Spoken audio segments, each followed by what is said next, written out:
This man's condition is deteriorating. What says Dr. Fuller? It's his patient, after all.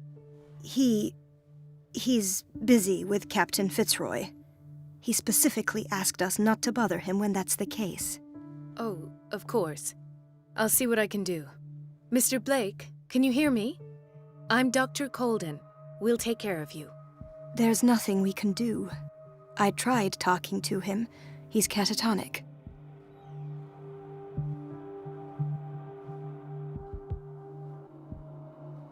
Very well. I'll examine him.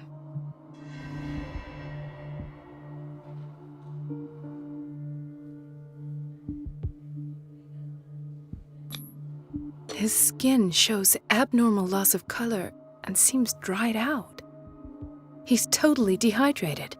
His fingertips and toes seem to feature a slight ring under the skin, tender at the touch, slightly sticky. 30-year-old subject, severe hypothermia, erythematous papules around the eyes and eardrums, necrosed palpebral tissue. Lord, this smell. Severe malnutrition. Swollen abdomen with traces of petechia. Doesn't seem like an edema. Slight protuberances seem to indicate the presence of a foreign body. So, Doctor, an opinion?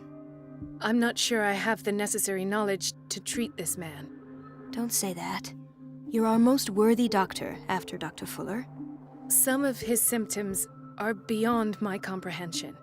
What did you find?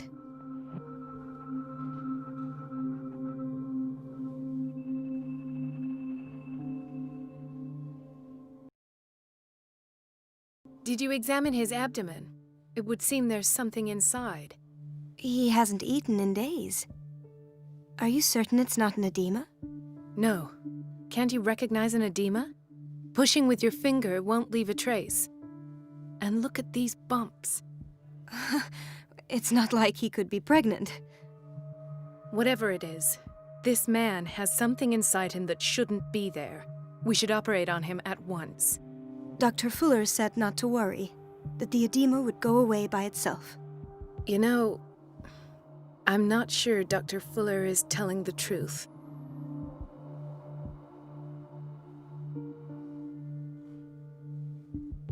I see signs of hypodermoclysis, but he's still dehydrated. When was his last IV? He's constantly under perfusion. I've even gone beyond the recommended dose to no avail. And you won't believe me, but when we bathed him earlier... He seemed to feel better? Yes. Like he needs an aquarium, not a perfusion. But that doesn't explain his condition. In spite of the muscle contractions, his arms seem limp. Yes. They can't have decalcified, not at this rate. And yet, if there is a bone in this arm, it's softer than that of a newborn baby. What about his cranium? It's soft at the touch. It does seem like the skull of a baby. Look at these sticky rings growing at his fingertips. What can be happening? I'm sure you'll find an explanation. You have to.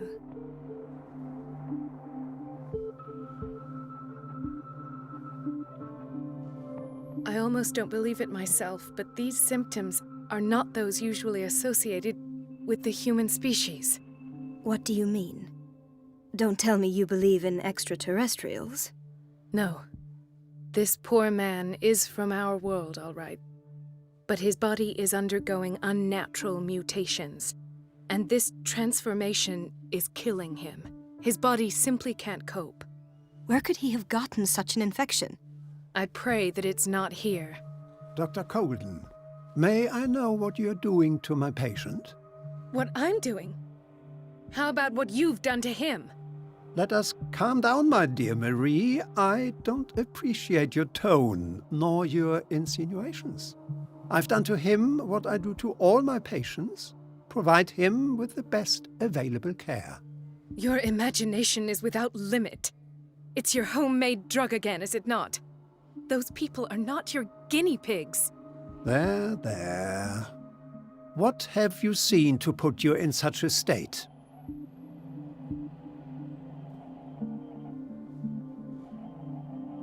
I've seen suction cups on his fingers, his falling body temperature, his dehydration. Had I only read the report, you know what I would have concluded, Doctor. Do I? Tell me anyway. I'm curious. He's no longer human. These are the attributes of an animal. Fascinating. An animal, you say? Could you be more precise? Cephalopod, perhaps? This amuses you. Your reaction does. I know your thirst for knowledge, Doctor. It's your innocent worries for this man that have you overreacting. For this man, and the others whose medical files you've been hiding. I have to protect my discovery. These people owe me their life, but the world isn't ready yet. It will be, in time. I will not let you do this. You disappoint me, Marie, but I still have hope you'll one day share my point of view. In the meantime, take care of your own patients and try not to forget who you're dealing with. Was that a threat? What did he mean? It was a warning. Dr. Fuller is this institution's founder and one of our profession's most influential voices. My word is of no weight against his. If I continue to protest, I will only ruin my reputation and career. It's scandalous. Can't we do anything? Is there no evidence of his crimes?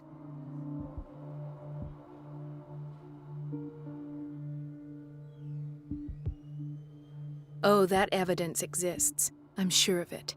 I need to find the missing medical files. And where would you find those? In his office? What if you get caught? I'd rather not think about that. I'm counting on your discretion. Of course, Doctor. You can count on me. I'll keep mum.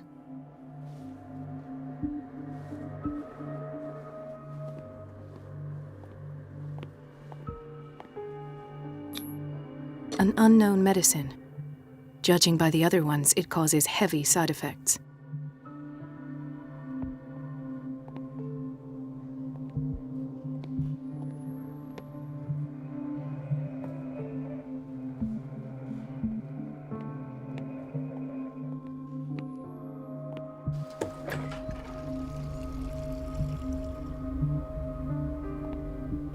The answers must be hidden in Fuller's office. Everybody says it. She's a witch, an old hag. I didn't make this up. And I'm the one who pays. What a... Everybody says it. She's a witch, an old hag. Elizabeth? You all right? Why is this room in such a state? Because, as always, I'm cleaning it by myself. And the water was once again shut off this morning. I had to bother Mrs. Donovan again, giving her a new excuse to belittle me. Do you really need Mrs. Donovan to open a valve? Why not ask the janitor? I can't make these decisions without her approval. Imagine if there were a leak. Anyhow, the boiler room is locked half the time. So every time the water gets shut off, I have to go and endure her reproach until she's settled the problem. I see. Courage, Elizabeth. Thank you, Doctor. I didn't make this up. And I'm It's the one who temperamental, pays. if I understand What a correctly. pest. It's so unfair.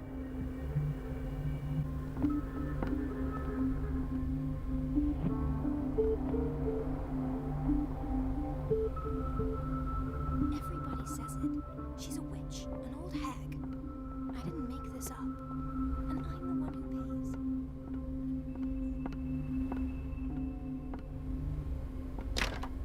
The door to the boiler room is locked. I have to get the key if I wish to get rid of Donovan.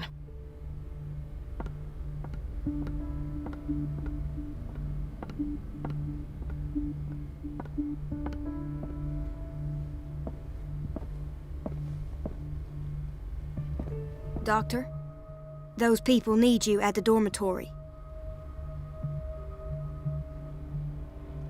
Would you know where the key to the boiler room is? Betty didn't put it back in its place. Well, she took it to lock the door. I'll ask her. Thank you. But if I may say so, Doctor, I think that the problems of our patients are more urgent than the plumbing. I'll tend to it. Don't worry.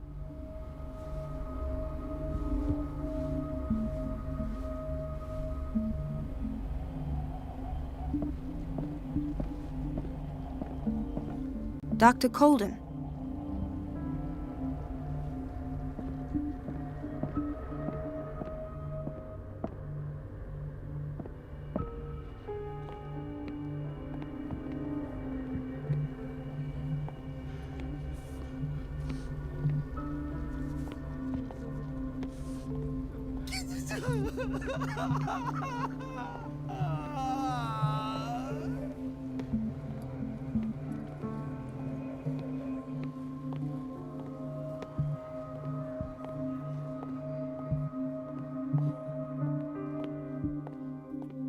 Dr. Colden, here you are at last. This patient was again brought up to the psychiatric wing.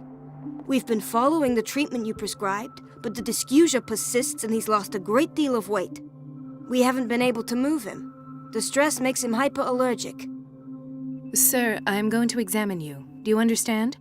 Inject him with a dose of pentobarbital, intramuscular, so that I can conduct the clinical examination.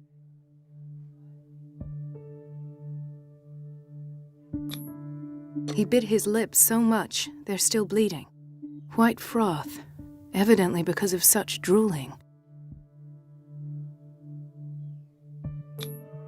His binds left bloody wounds. So, Doctor, what should we do with this patient?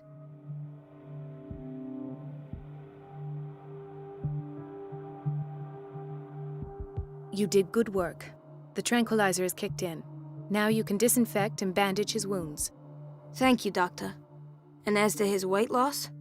I'll prescribe an antifungal treatment for his dysgeusia.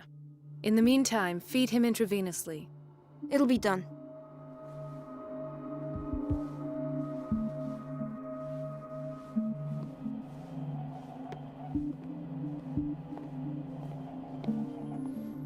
Dr. Colden?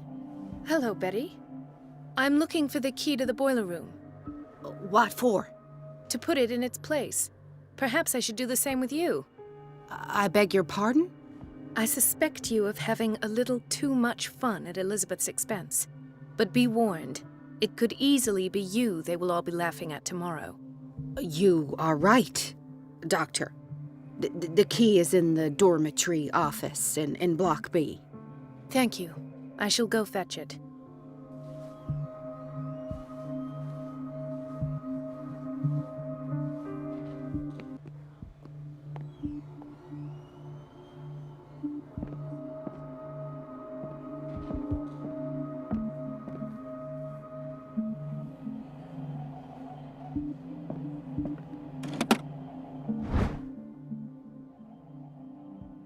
The key to the boiler room. All I have to do is shut off the water and hope Donovan takes the bait.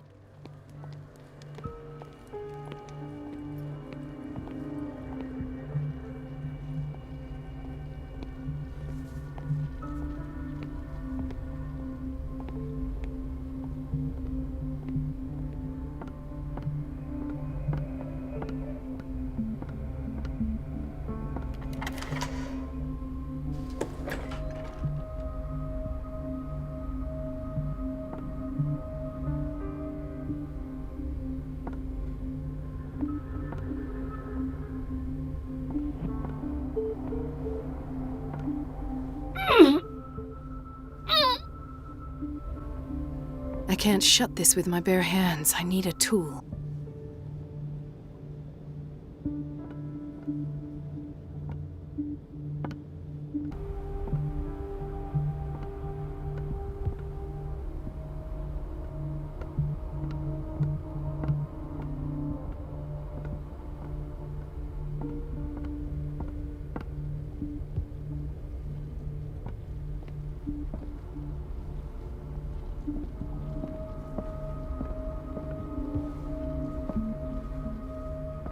Doctor, those people need you at the dormitory. I'll tend to it. Don't worry.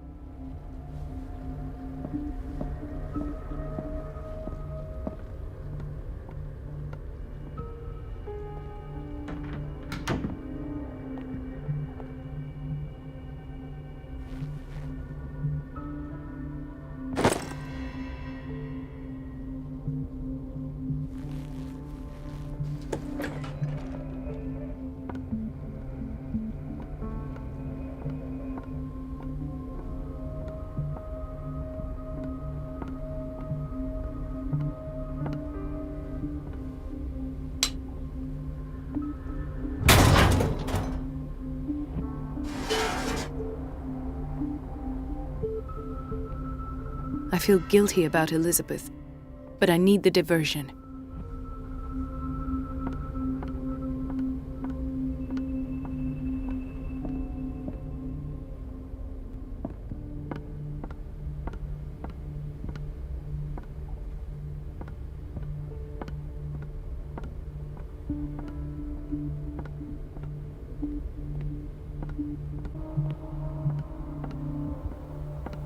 Dr. Colden, might there be a problem with the water?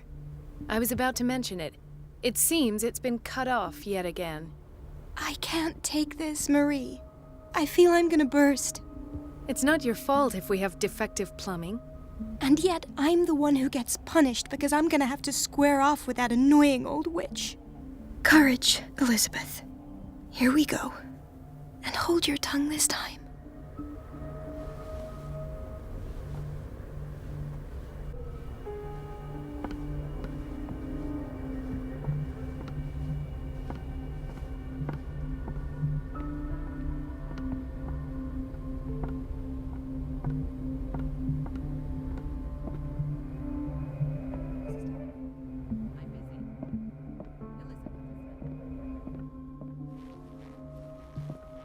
At last, the missing files must be hidden here.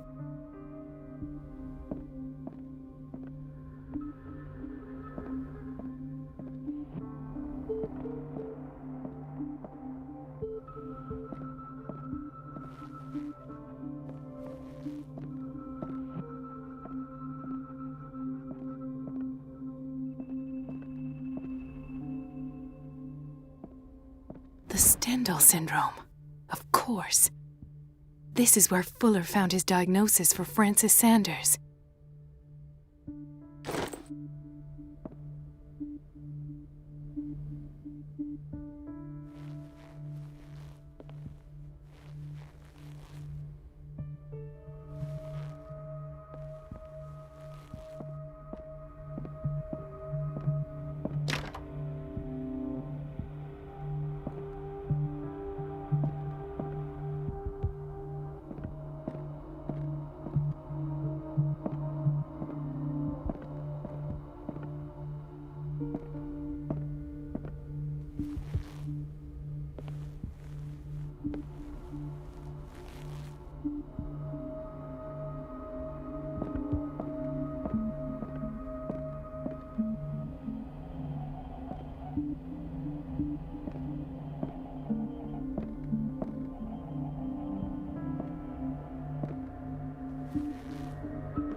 Something is wrong with these masts. It's some sort of puzzle.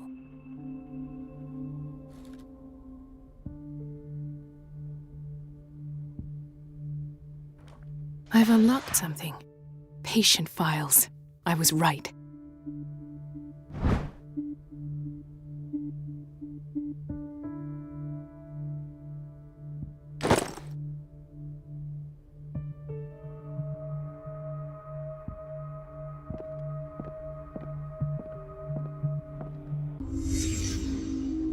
Conclusions, session number 17. Patient, Sarah Hawkins.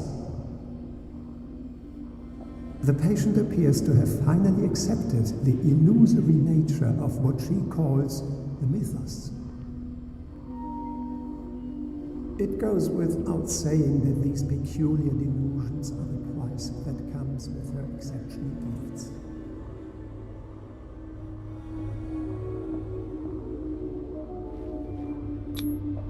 Why is Ethan on medication?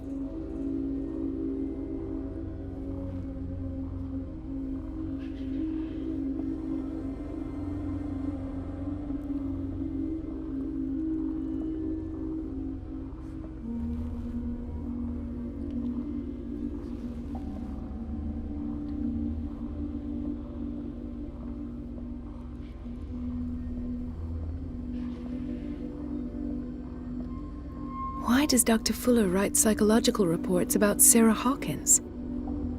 At first, I presumed that her blood was the key. But I found nothing to explain Mrs. Hawkins' abilities. This finger belonged to a woman. Why keep it here?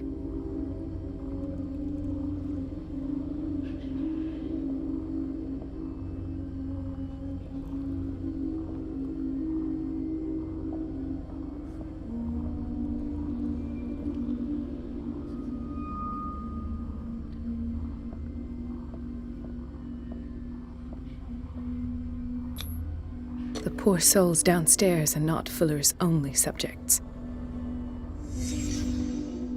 Then James came, irate that Charles was keeping secrets from him.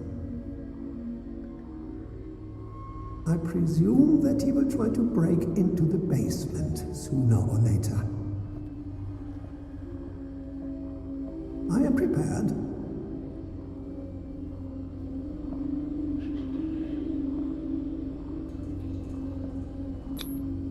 Hawkins, Fitzroy, and Fuller. What is the connection between these three? It is fortunate that I had the presence of mind to set the morgue in the basement. When all the fuss about the Hawkins incident finally comes to an end, I will dispose of her belongings. In the meantime, they must remain hidden in plain sight.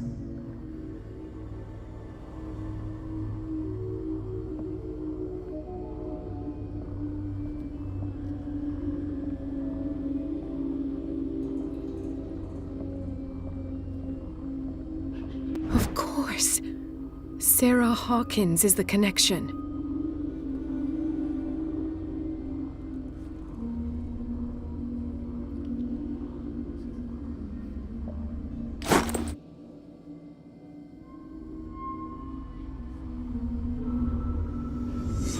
I must go back to the basement.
Ah, now that's the Marie that I know.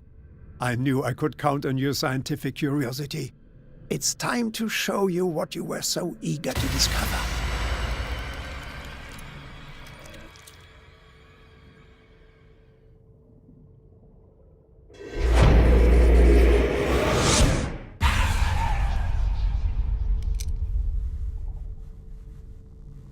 If you're gonna shoot me, at least have the decency to look me in the eyes. Turn around. Slowly. Talk, filthy thief! Oh, I swear I'll shoot!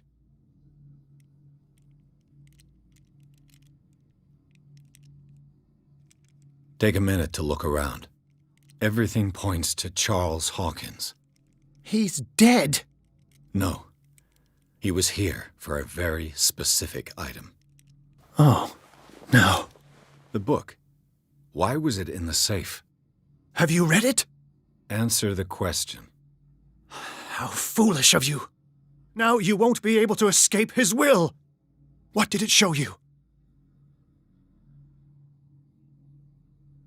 She went into Fuller's office. She was looking for Sarah Hawkins' corpse. Sarah Hawkins, you say? Let's go back to the start, shall we? Whose life did the Necronomicon choose to show you? Dr. Colden. She was at the Riverside Institute. She's in danger. I have to go. Wait! No one knows the occult better than me. You might need my help.